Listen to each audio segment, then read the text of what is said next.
Seller's disclosure. What is it? Who fills it out? What does it even mean?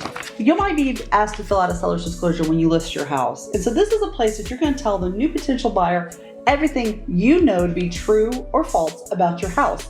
It's a lot of crazy questions like, have you ever had a sinkhole in your house? Well, mostly no, because we don't have sinkholes in this part of Florida.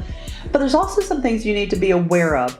If you don't know the answer on the seller's disclosure, just say, I don't know.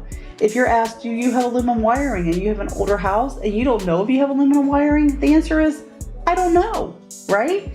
Has there been a crack in the ceiling for 20 years? You need to disclose that, right?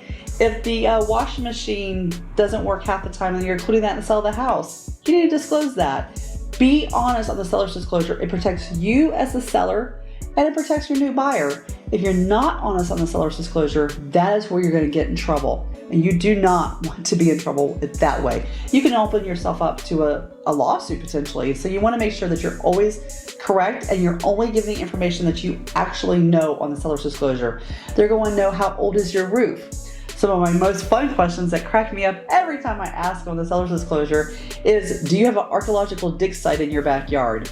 Dead bones? Maybe.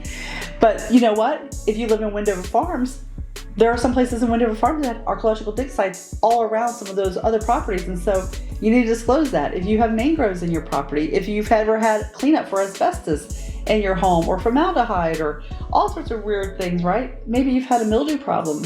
You got to disclose it and how you cleaned it up.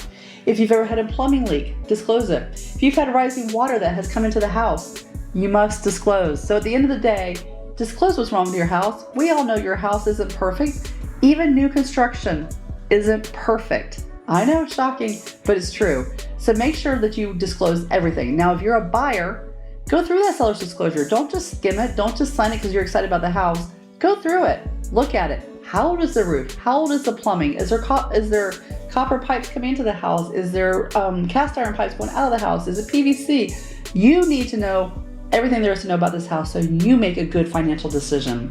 Well, there's the scoop. Edna Wilson, your hometown realtor, as hometown as apple pie.